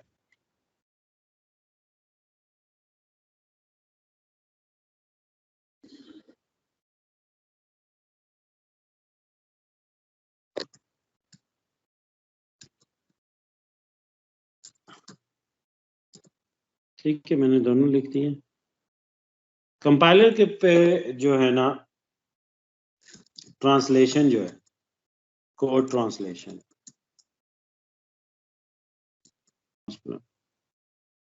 रन टाइम का मतलब है जब वो कोड एग्जीक्यूट होगा, ठीक है। कोड का क्या प्रोसेस होता है, आप कोड लिखते हैं जनरली, जैसे आप डेवलपर हैं C++ का कोड लिखेंगे, वो कोड आप देंगे अपने यूजर को, यूजर उसको इंस्टॉल करता है, जिस तरह आप लोग कोई भी सॉफ्टवेयर डाउनलोड करते हैं, इंस्टॉल करते हैं। जब इंस्टॉल करते हैं तो it gets installed in your hard disk, तो अभी तक वो आइडल होता है, ठीक है, वो वहां पे बस पड़ा होता है, कुछ नहीं कर रहा होता। Once you click on its icon, जब आप उसके आइकॉन के ऊपर क्लिक करते हैं एंड इट स्टार्ट रनिंग, तो उसे हम कहते हैं एग्जीक्यूट हो रहा है, रन कर रहा है, प्रोसेसिंग हो रही है। अदरवाइज उसके ऊपर प्रोसेसिंग नहीं हो रही है। तो कोई भी आप कोड या प्रोग्राम जो है, जब आप इंस्टॉल करते हैं अपने सिस्टम के अंदर, तो वो एग्जीक्यूट नहीं होता, ठीक है, अनटिल अनलेस कि यूजर उसको एग्जीक्यूट करे, या वो वैसी बैकग्राउंड प्रोसेस हो। बैकग्राउंड एक टाइप होती है जो कि वैसे एग्जीक्यूट, जो इंस्टॉल करते हैं फिर जब भी विंडोज स्टार्ट होती है या आपका ओएस, तो वो एग्जीक्यूट होते रहते हैं। लेकिन जनरली जो आपका कोड है, लेट्स से आपने मीडिया प्लेयर डाउनलोड किया है, आपने फायरफॉक्स डाउनलोड किया है, तो जब तक आप इसे एग्जीक्यूट नहीं करते ये एग्जीक्यूट नहीं होता, ठीक है। तो उसे कहते हैं run time. Okay sir. Run time के ऊपर हो रहा है। कंपाइलर जो है, दोनों जो हैं वो ट्रांसलेटर्स हैं, ठीक है।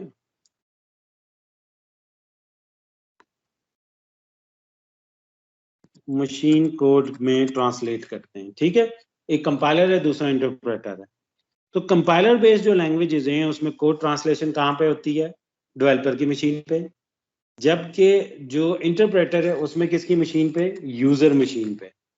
जो भी उसका यूजर है, तो असल में तो कोड किसने चलाना होता है, डेवलपर ने नहीं चलाना होता, वो यूजर ने चलाना होता है। जैसे माइक्रोसॉफ्ट ऑफिस है, जिन्होंने डेवलप किया उन्होंने अपने लिए तो नहीं डेवलप किया, उन्होंने किसके लिए डेवलप किया, यूजर्स के लिए। तो यूजर्स उसको जो है यूज करते हैं। तो code translation is done at developer machine, और इंटरप्रेटर में code translation done at user machine. तो एक तो मेजर फर्क ये है। इस फर्क का इम्पैक्ट क्या होता है, इसका फर्क ये होता है कि this becomes machine dependent. Her machine का एक मखसूस कोड है। जैसे अभी हमने देखा, तो मैंने अभी आपको कहा कि हर मशीन का एक अपना कोड है, ठीक है। तो ये एक्चुअली मशीन होती है, प्लेटफॉर्म डिपेंडेंट हो जाता है।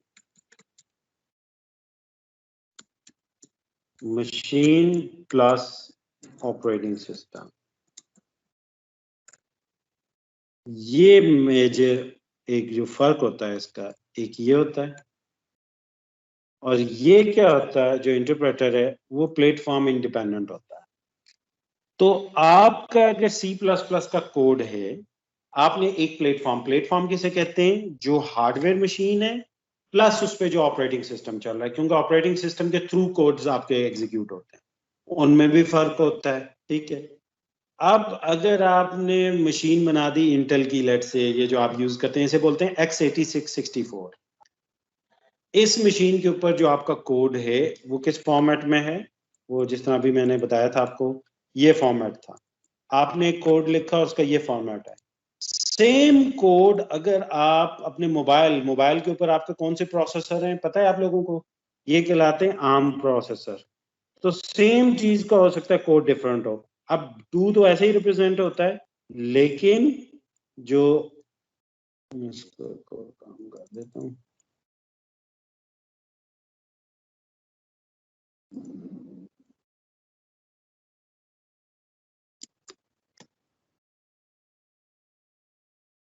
ठीक है।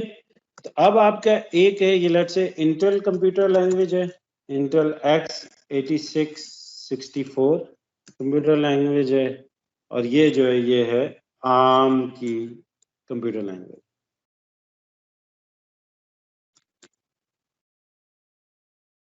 तो ये दो फेमस प्रोसेसर ब्रांड्स हैं, एक इंटेल है, एक आर्म है, ठीक है। तो ये तो मशीनें ही डिफरेंट हो गई। आर्म कौन से हैं जो कि आप किस में यूज कर रहे हैं? एंड्रॉयड और एप्पल और इनमें जो आप फोन यूज कर रहे हैं, दीज आर, ये जो मोबाइल फोन्स के अंदर यूज इन स्मार्टफोन्स, ज्यादा बेहतर टर्म यूज कर देता हूँ, स्मार्टफोन्स के अंदर जो आपके क्या यूज हो रहे हैं, आर्म यूज हो रहे हैं, ठीक है।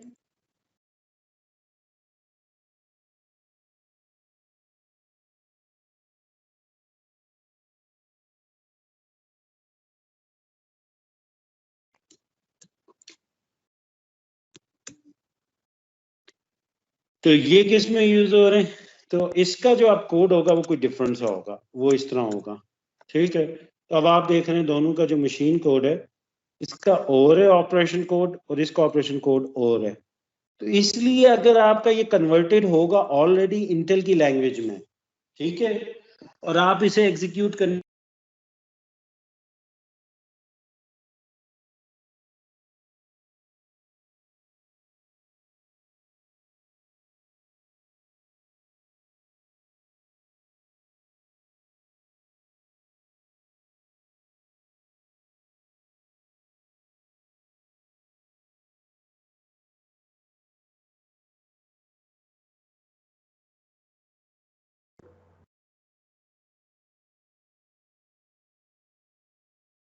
जी, तो ये जो कोड है आपका, ये और है, और ये कोड जो है ये और आ रहा है। इंटेल ने ये शायद ये कोड किसी और चीज को रिप्रेजेंट कर होगा, हो सकता है कोई वैलिड कोड हो लेकिन ये किसी और चीज का होगा, तो it's going to give you an error, ठीक है। दूसरा, सिर्फ ये फर्क नहीं होता, खाली मशीन भी सेम हो, इवन इंटेल ही की मशीन है और उस इंटेल की मशीन के ऊपर एक सिस्टम में विंडोज एग्जीक्यूट हो रही है और दूसरे सिस्टम के ऊपर लिनक्स एग्जीक्यूट हो रही है। तो लिनक्स वाला कोड जो है, लिनक्स विद इंटेल, वो विंडोज विद इंटेल पे नहीं चल रहा होता, ठीक है, जो कंपाइलर बेस्ड है। इसीलिए उसके लिए टर्म क्या यूज होती है, प्लेटफॉर्म डिपेंडेंट है। जो कंपाइलर बेस्ड कोड है दैट इज प्लेटफॉर्म डिपेंडेंट। अगर आपने कंपाइल कर लिया विंडोज इंटेल प्लस इंटेल की जो x86 है, x86 प्लस विंडोज के लिए, तो अब ये सिर्फ और सिर्फ किस पे चलेगा, सिर्फ और सिर्फ इसी के ऊपर चलेगा, इसके अलावा नहीं चलेगा। इंटरप्रेटर में ऐसा नहीं होता। आप देखते हैं, आपने जो कोड जो है अगर ब्राउजर में ओपन करें, अब आपने ये देखा है ना, मोबाइल की अपनी ऐप्स हैं और जो कंप्यूटर है उस पर अपनी ऐप है, सेम ऐप, जैसे वर्ड ही है, तो मोबाइल के ऊपर वो वर्ड डिफरेंट है, ठीक है, इवन उसके फीचर्स भी डिफरेंट आ रहे होते हैं थोड़े, और वही वर्ड जो है वो आपका कंप्यूटर पे डिफरेंट है। आप जो माइक्रोसॉफ्ट वर्ड की एक्जी जो विंडोज के लिए है, वो आप आर्म पे एग्जीक्यूट करने की कोशिश करें वो होगी नहीं, वो तो पहचानेंगे होगी कि ये क्या चीज़ है, एक्जी है क्या, ठीक है, क्योंकि उसमें एक्जी नहीं होती, उसमें डेक्स फाइल्स होती हैं, वो डिफरेंट फॉर्मेट होता है, ठीक है। तो इसलिए वो क्यों, क्योंकि वो कंपाइलर बेस्ड हैं, वो कंपाइल्ड कोड है। लेकिन इन कंपैरिजन टू दैट अगर आपको इंटरप्रेटर बेस्ड वाला ओपन करें, वो हर जगह हो जाता है, वो क्योंकि प्लेटफॉर्म इंडिपेंडेंट है, जबकि ये क्या है, प्लेटफॉर्म डिपेंडेंट है, ठीक है। अब उसकी एग्जांपल क्या है, आपने ब्राउजर में कोई भी खोल लिया, लेट से आपने गूगल डॉक्स खोल लें, जिस तरह आपका इस पे है माइक्रोसॉफ्ट का वर्ड है, इसी तरह गूगल का डॉक्स है, तो गूगल डॉक्स आप ओपन कर लें तो वो कंप्यूटर पे भी ओपन होगा, सेम गूगल डॉक्स को, उसी को आपको कोई इंस्टॉल नहीं करना, आप सिंपली ओपन कर लें अपने मोबाइल के ब्राउजर में तो वहां भी ओपन हो जाएगा। सो this is called platform independence, जिसमें वो इंडिपेंडेंस उसको मिल जाती है। तो उसकी वजह क्या है? वजह ये है कि चूंकि कंपाइलर में कोड ट्रांसलेट कहाँ पे हुआ होता है? डेवलपर की मशीन पे। तो डेवलपर जो है यूजर को क्या प्रोवाइड करता है? Developer provides machine code to user, ठीक है। तो डेवलपर की तरफ से उसको क्या आता है? मशीन कोड आता है जो यूजर को दिया जाता है। जबकि जो इंटरप्रेटर बेस्ड है उसमें डेवलपर क्या देता है? मशीन कोड नहीं बल्कि सोर्स कोड देता है। सोर्स कोड क्या होता है? जो एक्चुअल कोड जिसमें हम लैंग्वेज लिख रहे हैं, ठीक है। सोर्स कोड देता है यूजर को, जैसे कि ये वाला कोड है। तो इंटरप्रेटर में ये कोड जाएगा, जबकि कंपाइलर में क्या जाएगा? इंटरप्रेटर में ये जाएगा और कंपाइलर में ये कोड जाएगा, ठीक है। तो ये दोनों का फर्क है। तो जो इंटरप्रेटर बेस्ड है उसके अंदर डेवलपर जो है वो यूजर को सोर्स कोड प्रोवाइड करता है। फिर इसके बाद इसी वजह से चूंकि वो सोर्स कोड आता है, मशीन के ऊपर आके उसकी ट्रांसलेशन होती है, ठीक है। तो ट्रांसलेशन कहाँ होती है? इसकी यूजर मशीन के ऊपर, जबकि इसकी यूजर मशीन के ऊपर सिर्फ एग्जीक्यूशन होती है, ठीक है। तो अब फर्क क्या आता है? अब यहाँ पे आके फर्क आएगा। अब जब कोड आप एग्जीक्यूट करते हैं, ठीक है, तो no translation at run time, at execution time में रन की जगह एग्जीक्यूशन लिखे, no translation at execution time. जबकि इसमें जो मसला है वो क्या? ट्रांसलेशन एट एग्जीक्यूशन टाइम, ठीक है। जबकि यहाँ पे नो ट्रांसलेशन है एट एग्जीक्यूशन टाइम। अब उसका मजीद इम्पैक्ट क्या है? इसमें जब इंस्ट्रक्शन एग्जीक्यूट होने के लिए आती है तो मल्टीपल इंस्ट्रक्शन होती है। सबसे पहले इंस्ट्रक्शन 1 आई, फिर इंस्ट्रक्शन 2 आई, फिर इंस्ट्रक्शन 3 आई, फिर इंस्ट्रक्शन 4 एग्जीक्यूट होगी, फिर इंस्ट्रक्शन 5 एग्जीक्यूट होगी, फिर इंस्ट्रक्शन 6 एग्जीक्यूट होगी, एंड सो ऑन, ठीक है। इस तरीके से एग्जीक्यूशन होती है एक कंपाइलर बेस्ड कोड में, कि पहले एक इंस्ट्रक्शन आती है, वो एग्जीक्यूट होती है, फिर दूसरी होती है। तो हमेशा ये स्टेप बाय स्टेप प्रोसेस होता है। तो इंटरप्रेटर बेस में भी ये एग्जीक्यूट होनी है।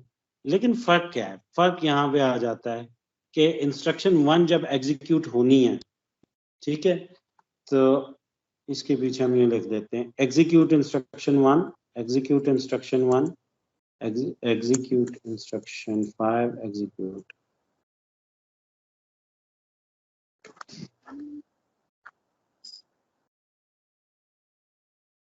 ठीक है। लेकिन क्या होना है उससे पहले? सबसे पहले आपने ट्रांसलेट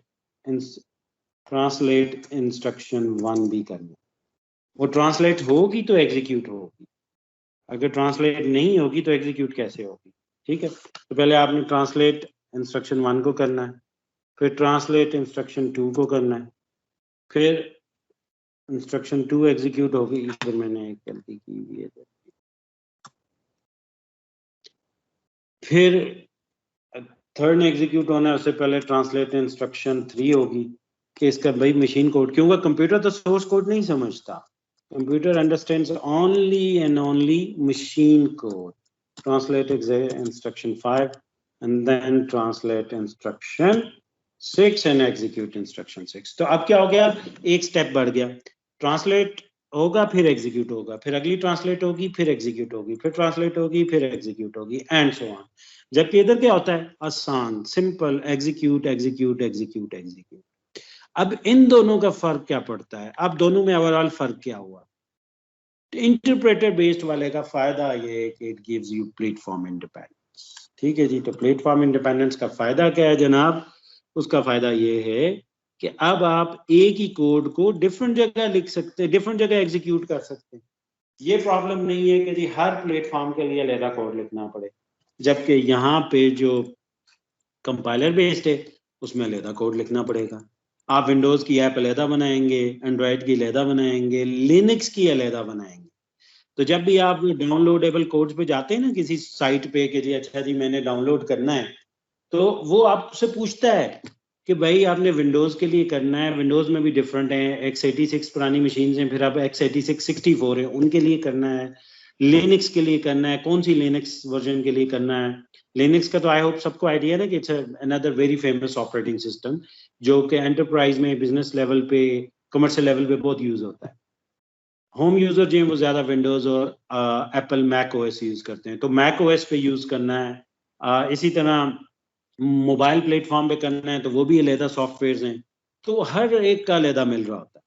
जबकि जो इंटरप्रेटर बेस्ड है उसका सबसे बड़ा बेनिफिट यही है कि वो प्लेटफॉर्म इंडिपेंडेंट है, उसमें ट्रांसलेशन जो है वो रन टाइम पे होती है। तो अभी जो यूजर के पास जो है वो सोर्स कोड आता है, यूजर के मशीन खुद ही से उसको ट्रांसलेट करती है, उसके पास इंटरप्रेटर होता है किसी न किसी फॉर्म में। जैसे वेब ब्राउजर है तो वो भी इंटरप्रेटर का काम करता है, तो वो प्लेटफॉर्म इंडिपेंडेंस देता है। तो कोड एक ही है, वही कोड हर एक पे एग्जीक्यूट हो रहा होता है, तो बहुत बड़ा बेनिफिट है। ठीक है जी। नुकसान अब इसका क्या है, डार्कर साइड क्या है, इसकी ट्रांसलेशन एग्जीक्यूशन टाइम पे होती है, जबकि इधर यहाँ पे कोई ट्रांसलेशन की जरूरत नहीं पड़ती, you can directly execute instruction. तो अब आप देख सकते हैं कि इतने टाइम में इसमें कितना काम हो गया, इतना काम हो गया, 6 इंस्ट्रक्शन एग्जीक्यूट हो गई, जबकि इतने ही टाइम में इसमें कितना काम हुआ, सिर्फ इतना काम हुआ है कि 3 इंस्ट्रक्शन एग्जीक्यूट हुई है। तो generally because of this reason interpreter based जो आपका कोड्स हैं they are generally slower as compare to compiler based. ठीक है, क्योंकि कंपाइलर बेस्ड जो है वो ऑलरेडी ट्रांसलेटेड होते हैं, you can simply execute them, जबकि इंटरप्रेटर बेस्ड ट्रांसलेटेड नहीं होते तो आपको उनको करना पड़ता है। इसके लिए फिर there have been many improvements, hybrid approach आई है, बाइट कोड्स की आई हैं, I will not go into that. Interpreter yes it's doing one by one, ठीक है, यहाँ पे कर रहा है। इसमें फर्क क्या है, जो कंपाइलर है वो क्या करेगा, वो इस स्टेज पे करेगा, वो यहाँ पे करेगा, translation is done at this stage, तो वो यहाँ पे इस स्टेज के ऊपर जो है इसको ट्रांसलेट कर देता है। वो translate instruction 1, translate instruction 2, translate instruction 3, translate instruction 4, translate instruction 5, translate instruction 6 and so on। तो अब आप देख रहे हैं कि ये वाले जो काम यहाँ पे बीच बीच में आ रहे थे, ये वाला काम कंपाइलर के केस में यहाँ हो गया, इंस्ट्रक्शंस ट्रांसलेटेड हैं, मशीन कोड में कन्वर्टेड हैं, सो द डेवलपर जो है it provides the user with actually with the machine code. और जबकि जो इंटरप्रेटर बेस्ड है उसमें यहाँ पे कुछ भी नहीं होता, सिर्फ वो अपनी चेकिंग के लिए। जी, दोनों का काम क्या है, दोनों जो हैं वो बेसिकली मशीन कोड ट्रांसलेटर हैं। तो पहली इंपॉर्टेंट चीज ये है कि कंपाइलर्स एंड इंटरप्रेटर जो भी हैं they are machine code translator. तो ये अगेन इसकी अंडरस्टैंडिंग होना बड़ा जरूरी है, because once you are choosing a technology stack for some application, जब भी आप इन फ्यूचर जब आप प्रोफेशनल हो जाएंगे, you are choosing a technology stack, तो this is one of the factor जो कि आप देख रहे होते हैं कि ये जो मैं लैंग्वेज चूज कर रहा हूँ, तो लैंग्वेज चूज करने में बहुत सारे फैक्टर्स होते हैं कि अच्छा जी पॉपुलर लैंग्वेज कौन सी है, किसकी कोड सपोर्ट रहेगी, कौन सी लैंग्वेज जो है वो उसके प्रोग्रामर इजीली मिल जाते हैं, किसमें कॉस्ट कम है, एटसेट्रा। बट देन परफॉर्मेंस आप देख रहे थे, कौन सी मशीन जो है वो एग्जीक्यूशन परफॉर्मेंस उसकी बेहतर है। तो उसमें इसी वजह से C plus plus has been very popular for more than 30-40 years। अभी फिर से इंटरप्रेटर बेस्ड बहुत ज्यादा यूज हो रही हैं। द रीजन इज क्योंकि अब आपके प्लेटफॉर्म बहुत ज्यादा हो गए, आपका मोबाइल बेस्ड है, मोबाइल ऐप्स हैं, मोबाइल के ऊपर ब्राउजर्स हैं, आपके कंप्यूटर्स हैं, पीसीज हैं, आपके इवन दूसरी मशीन्स हैं, आपके जो आईओटी बेस्ड मशीन्स हैं, आपके एयर कंडीशनर्स हैं, फ्रिजेस हैं, हर चीज के जो है वो जो है वो कंप्यूटेशन में इन्वॉल्व हो गए। Because of that reason it generally suits you. तो बहुत सारे केसेस में प्लेटफॉर्म इंडिपेंडेंस चाहिए। ऐसा कोई केस है कि जिसमें आपने लो लेवल कोड करना है, आपने कोड को बहुत तेज एग्जीक्यूट करना है, आप मिजल्स के ऊपर काम कर रहे हैं, तो वहां पे then you can not go for interpreter based language, you have to go for compiler based language. ठीक है, क्यों? दोनों काम ट्रांसलेशन का करते हैं। फर्क ये है कि कंपाइलर बेस्ड में जब आप वो कोड लिख लेते हैं सोर्स कोड, और आप एक बटन प्रेस करते हैं ट्रांसलेशन का या कंपाइलेशन का, so it converts all of the code into machine code. ठीक है, तो ये सारी जो इंस्ट्रक्शंस होती हैं जो कि इस सोर्स कोड की फॉर्म में थी, दिस इज सोर्स कोड। ठीक है जी, दिस इज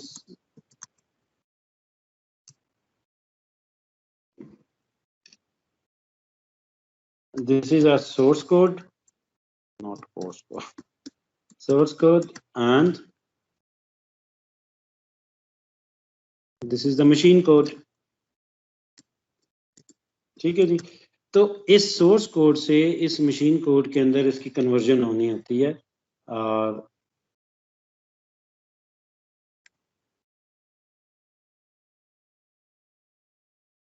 ठीक है, ये कन्वर्जन जो करनी है, ट्रांसलेशन करनी है,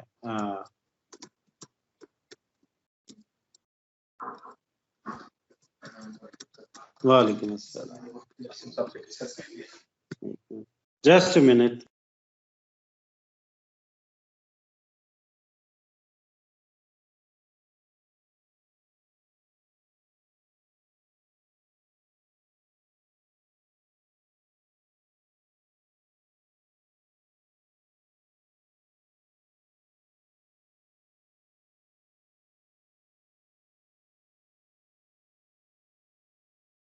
ओके, सो आपने करना क्या है, you have to translate this thing either using a compiler और एन इंटरप्रेटर। ठीक है, तो ट्रांसलेशन करनी है आपने, करनी किस में है, source code to machine code. ठीक है, सोर्स कोड को मशीन कोड में आपने ट्रांसलेट करना है। So this translation either can be done through a compiler और इंटरप्रेटर। ठीक है, लेकिन वो जो भी लैंग्वेज होगी उसका एक फिक्स मैकेनिज्म होगा, या तो कंपाइलर बेस्ड होगी या इंटरप्रेटर बेस्ड होगी। तो जो कंपाइलर बेस्ड हैं वो क्या करती हैं, they do this code translation at developers machine. ठीक है, जो भी डेवलपर है उस डेवलपर की मशीन पे करती हैं, और जबकि जो इंटरप्रेटर बेस्ड हैं वो किस पे करती हैं, वो यूजर मशीन के ऊपर करती हैं, एट द यूजर्स मशीन। ठीक है, अब इससे फर्क क्या पड़ता है, जब डेवलपर की मशीन पे होती है तो डेवलपर वो कोड को कन्वर्ट करके आपको क्या प्रोवाइड करता है, डेवलपर प्रोवाइड्स मशीन कोड। ठीक है, डेवलपर क्या करता है, मशीन कोड प्रोवाइड करता है, जबकि यहाँ पे डेवलपर क्या प्रोवाइड करता है, सोर्स कोड, और एक और चले मैं लिख देता हूँ, मैं लिखना नहीं चाह रहा था, बाइट कोड। ये इंटरमीडिएट कोड होता है। ठीक है, तो बाइट कोड या सोर्स कोड जो है उसको प्रोवाइड कर देता है यूजर को।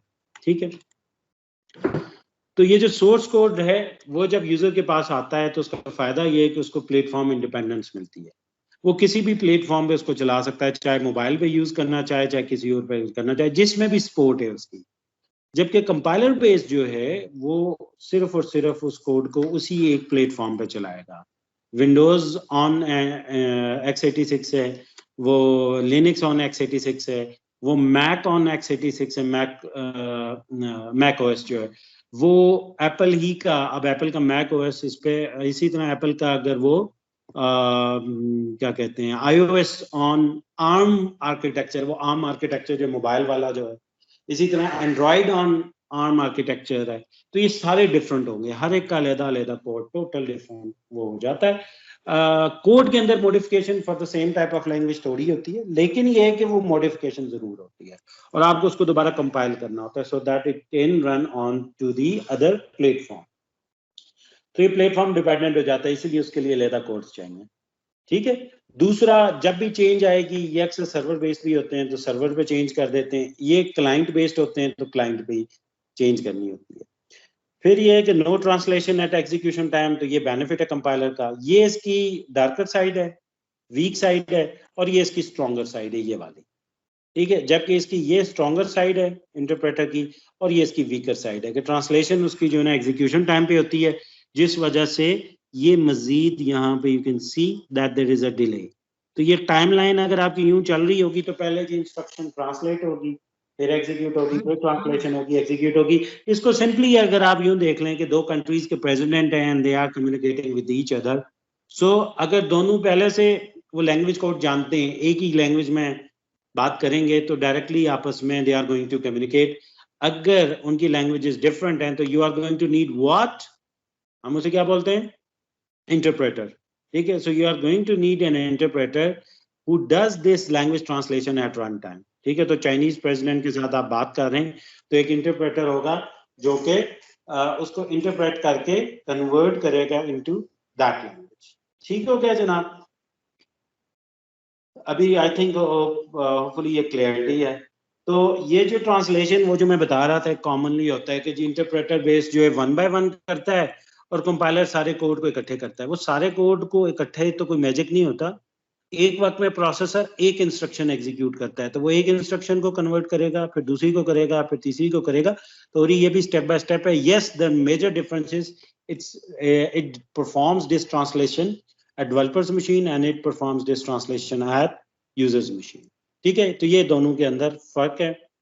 इस तरीके से ये ट्रांसलेशन हो सकती है, होती है, सॉरी। ठीक, so we can move forward. तो सी प्लस प्लस क्या है जी? सी प्लस प्लस जो है वो कंपाइलर बेस्ड है। तो C plus plus simply at user machine जो है इसको कन्वर्ट करके इसके अगेंस्ट बाइनरी कोड जनरेट कर देती है, और बाइनरी कोड जो किसमें स्टोर होता है? एक एक्जी फाइल के अंदर इवेंचुअली स्टोर हो जाता है। ठीक है, डॉट एक्जी जिसका फॉर्मेट होता है। तो आपने अपना पहला प्रोग्राम बनाया तो उसका नाम आप लेट से रखते हैं माई प्रोग्राम डॉट माई प्रोग्राम। तो वो माई प्रोग्राम डॉट एक्जी में स्टोर होगा। जो सोर्स कोड होता है वो होता है माई प्रोग्राम डॉट cpp। इस नाम की एक फाइल होगी जो कि आप बनाएंगे, इसके अंदर आप कोड लिखेंगे और फिर ये कोड जो है वो कन्वर्ट होके एग्जीक्यूट हो जाएगा। ठीक है, और अब जो इसके लिए कंपाइलर्स हैं, इंटरप्रेटर्स हैं, they are of various types, different किस्म के हैं। हम जो यूज करेंगे, वी कैन यूज बोथ। एक है विजुअल स्टूडियो जो कि माइक्रोसॉफ्ट का है, so we will be using that. अब हम आते हैं जनाब सी प्लस प्लस के ऊपर। अब आपने जो है सी प्लस प्लस का लेट से कोड लिखना है, तो उस कोड को जब आप लिखेंगे, so in the last class I told you are going to write in IDE. ठीक है, एक इंटीग्रेटेड डेवलपमेंट एनवायरनमेंट में लिखेंगे। और उस इंटीग्रेटेड डेवलपमेंट एनवायरनमेंट का क्या मतलब? इंटीग्रेटेड डेवलपमेंट एनवायरनमेंट नाम से ही जाहिर है कि एक एनवायरनमेंट है डेवलपमेंट का which is integrating something. Integrate का मतलब क्या होता है? कि मल्टीपल चीजों को इकट्ठे कर देना। तो आईडीईज क्या करती हैं? वो आपके कंपाइलर्स को, लिंकर्स को, एडिटर्स को, ये डिफरेंट टाइप के हिस्टोरिकली प्रोग्राम हुआ करते थे। एडिटर अलहदा हुआ करता था, कंपाइलर अलहदा होता था। So what they do is they put them together into one program और आपको एक ही जगह पे सोल्यूशन देते हैं। जिस तरह से आपको कल मैंने शो भी किया था माइक्रोसॉफ्ट विजुअल स्टूडियो। तो माइक्रोसॉफ्ट विजुअल स्टूडियो जो है उसके अंदर आप इन सबको इकट्ठे करके एक प्रोग्राम की फॉर्म में, ठीक है, और वहीं पे बैठ के आप फिर अपने उसको प्रोग्राम को जो है डेवलप करें। अब उसके अंदर जब भी आप अपना एक प्रोग्राम डेवलप करेंगे, so you are going to develop your program into a source file. तो जिस फाइल में आप डेवलप करते हैं उसका जो फॉर्मेट होता है generally it's sort of a text format. और जब आप सी प्लस प्लस के अंदर डेवलप कर रहे हैं तो you are going to save it with an extension dot cpp। ठीक है, डॉट cpp की आपकी एक्सटेंशन होती है और आपकी फाइल जो है वो उसके अंदर सेव हो जाती है। So you don't need to use a separate editor for that. आपका जो एडिटर है वो ऑलरेडी जो आप सिंपल जो विजुअल स्टूडियो यूज कर रहे होंगे या Dev C plus plus use कर रहे होंगे उसी के अंदर एडिटर मौजूद होता है। तो आप उसके अंदर वो प्रोग्राम लिखते हैं। जब प्रोग्राम आप लिख लेते हैं, so after that you actually click on compilation button. वो कंपाइलेशन के लिए टर्म कंपाइल भी यूज होती है, बिल्ड भी यूज होती है। तो आप बिल्ड करें, कंपाइल करें, so you are going to do that. तो आप जब वो बटन क्लिक करते हैं तो सेम सॉफ्टवेयर जो है वो उसको कंपाइल करता है। कंपाइलेशन में दो मकसद होते हैं। एक मकसद ये होता है कि जी कोड जो है उसको चेक किया जाए फॉर द एरर्स, कि कोड के अंदर जो है वो कोई एरर्स तो नहीं है। ठीक है, और दो तरह के एरर्स होते हैं। एक होते हैं सिमेंटिक एरर और एक होते हैं सिंटैक्स एरर। ठीक है जी, syntax errors and semantic error. तो दो तरह के एरर्स जो हैं वो आपके कोड के अंदर आते हैं। और I don't know whether they are mention after और नॉट। मैं यहाँ पे वैसे आपकी स्क्रीन पे आपको लिखता हूँ, या आप भी नोट कर लें। दो तरह के एरर्स हैं जी। कौन कौन से एरर्स हैं जी? सिमेंटिक एरर, और इसको आपने देख लेना है, इंटरनेट पे भी एक्सप्लोर करना है, बुक में भी मौजूद होगा। सिमेंटिक और सिंटैक्स।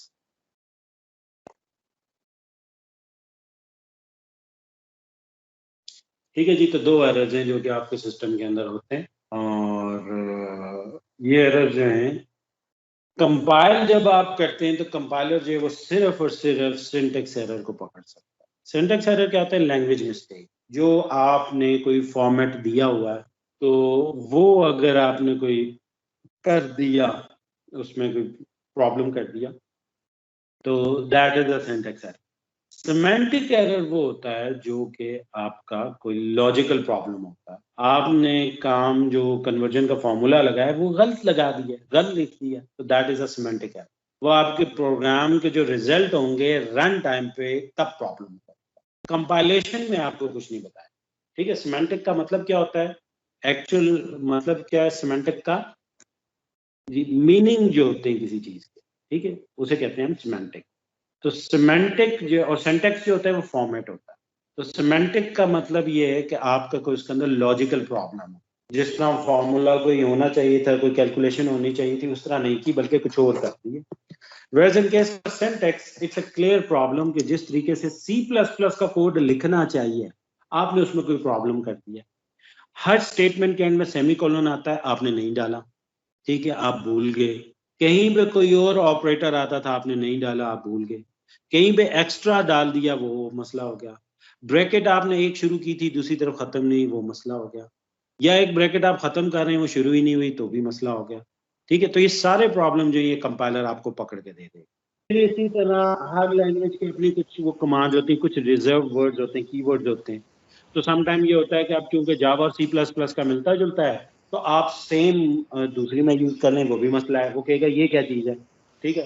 C++ वाला C++ में इंक्लूड होती है, जावा के अंदर इंपोर्ट होती है एक फॉर द सेम वर्क। जैसे लाइब्रेरीज होती है, उन्हें हम इंक्लूड करते हैं, शामिल करते हैं, तो उसके लिए C++ में लिखते हैं इंक्लूड, जावा में लिखते हैं इंपोर्ट। तो now both of them they serve the same purpose for quite similar languages but they are two different languages।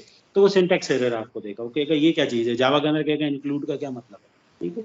Yes, sir. So you do have these checks at compiler level। अब compiler पहले तो कर लेता है error check. अगर कोई error नहीं मिला सो इट डिक्लेयर्स इट कि अच्छा जी सक्सेसफुल हुआ है। अब आप लोग जब प्रॉब्लम्स अभी सॉल्व करना शुरू करेंगे तो शुरू में जो ज्यादातर इशू आता है स्टूडेंट को, आता है सिंटैक्स एरर का, क्योंकि एक नई चीज है, नई वो है, तो वो सिंटैक्स से वाकिफ नहीं होते, तो सिंटैक्स एरर का ज्यादा प्रॉब्लम आता है। तो सेमीकोलन डालना भूल गए, फलाना इशू हो गया, तो वो इसी में परेशान होते हैं। लेकिन after some time syntax error ठीक हो जाता है, फिर प्रॉब्लम आता है सिमेंटिक्स का। और हाई लेवल जितने भी प्रोग्राम्स आपके फेल होते हैं उनमें कोई सिंटैक्स एरर तो नहीं होता, वो तो चलता हुआ कोड आपको दिया जाता है। So they contain logical error, semantic errors, ठीक है। तो एनीवेज कंपाइलर आपको शुरू में ये आसानी कर देता है कि सिंटैक्स एरर सारे पकड़ के दे दे। तो अगर तो वो कंपाइलर अटेम्प्ट अनसक्सेसफुल होगी तो आपको एरर मैसेजेस दे देता है कि ये प्रॉब्लम है।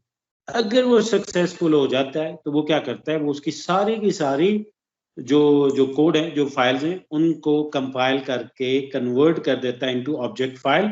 और ऑब्जेक्ट फाइल के अंदर जो उसका फॉर्मेट होता है वो क्या होता है, बाइनरी होता है, ठीक है। तो वो बाइनरी फाइल में उसको कन्वर्ट कर देता है। फिर उसके बाद C++ में एक और चीज यूज होती है जो कि लिंकर कहलाती है। लिंकर में क्या होता है, once you write large scale program, जो कि जनरली इस कोर्स में आप नहीं कर रहे होते, लेकिन जब आप आगे जाएंगे तो you would be writing multiple files, multiple program in a single program. तो जब आप मल्टीपल फाइल्स में लिखेंगे, मल्टीपल सोर्स फाइल के अंदर एक ही प्रोग्राम लिख रहे होंगे, तो उनकी मल्टीपल ऑब्जेक्ट फाइल क्रिएट होंगे। तो लिंकर क्या करते हैं, उन सबको आपस में कंबाइन कर देता है और एक फाइल से दूसरी फाइल के जो रेफरेंसेस होते हैं उनको रिजॉल्व करता है। वो रिजॉल्व करके लिंकर एक एग्जीक्यूटेबल फाइल बना देता है, जिसे कहते हैं .exe, ठीक है जनाब। उसे क्या बोलते हैं, exe।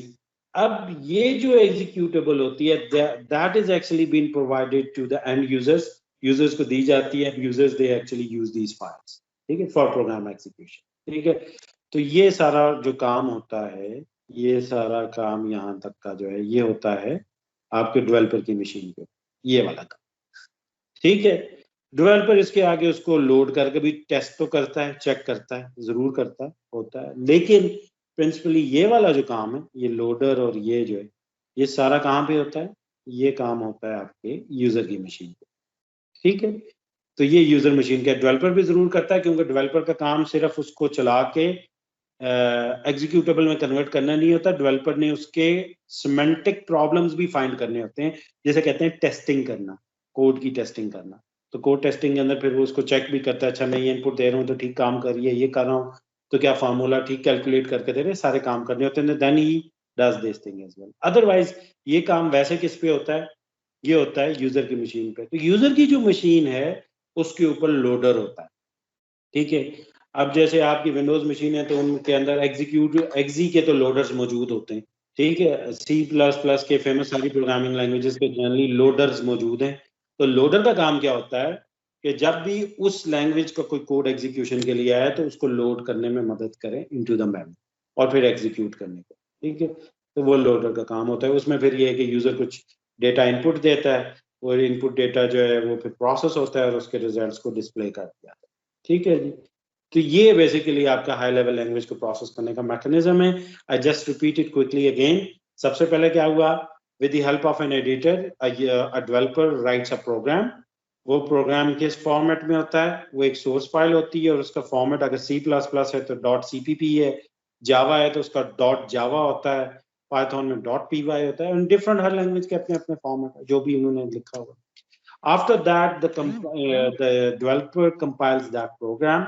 अगर उसके अंदर कोई सिमेंटिक एरर है तो वो बता देगा, अगर नहीं है तो compilation will be successful. Successful compilation के नतीजे में you actually get a binary file, object file होती है जो कि बाइनरी फॉर्मेट में ही होती है, एंड यू गेट इट।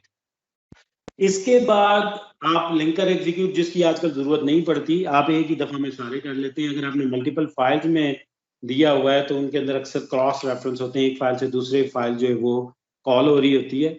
तो लिंकर क्या करता है, उनके क्रॉस रेफरेंसेस को रिजॉल्व करता है और बाज का क्योंकि समटाइम उनमें कोई इशू ऐसा होता है कि नीड टू बी मेंशन, तो वो फिर बता देता है, लेकिन जनरली थिंग्स आर फाइन। तो ये इसको लिंक करके एक एग्जीक्यूटेबल बना देता है। अब इसके बाद एग्जी बन जाती है और उस एग्जी के अंदर वो सारे के सारे मॉड्यूल डाल देता है और उसका अगेन फॉर्मेट वही होता है जो बाइनरी फॉर्मेट।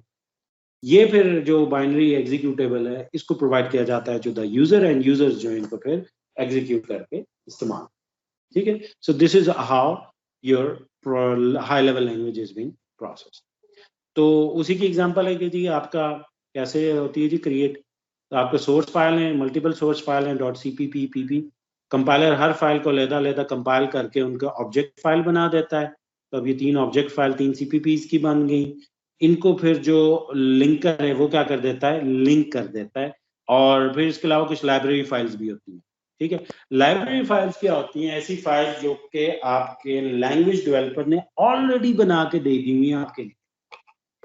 जैसे उस दिन हम देख रहे थे स्क्वायर रूट का एक फंक्शन आ गया, तो स्क्वायर रूट करना। अब स्क्वायर रूट का एक तो तरीका ये है कि आप उसका पूरा कोड खुद से लिखें, दूसरा ये कि कॉमनली यूज है, आप सिंपली जो है उसको यूज कर लें। अब वो क्या है, वो ऑनलाइन और सॉरी ऑनलाइन कह रहा हूँ, ऑलरेडी आपको जो लैंग्वेज कंपाइलर है उसने प्रोवाइड किया, ठीक है। तो उन्हें कहते हैं लाइब्रेरी फाइल्स, ठीक है। तो आपका जब आप कंपाइलर या वो जो आईडी इंस्टॉल करते हैं तो उसमें जो कंपोनेंट होते हैं मल्टीपल, जैसे कंपाइलर है, एडिटर है, लिंकर है, उनके साथ साथ लाइब्रेरी भी होती है। तो लाइब्रेरी फाइल में ऐसा कोड होता है जो कि ऑलरेडी कोड दिया गया है और आप उस कोड को रीयूज कर लेते हैं। तो फायदा यह है कि आपको दोबारा वो कोड लिखने की जरूरत नहीं है। तो अब वो लाइब्रेरी भी इसके साथ लिंक होके लिंकर इवेंचुअली उसकी एक एग्जीक्यूटेबल फाइल .exe बना देता है और ये .exe जो है ये यूजर को दी जाती है और यूजर इसको इस्तेमाल करता है। That's all for this module. In this module, we have seen many things, particularly related to fundamental concepts around computer programming.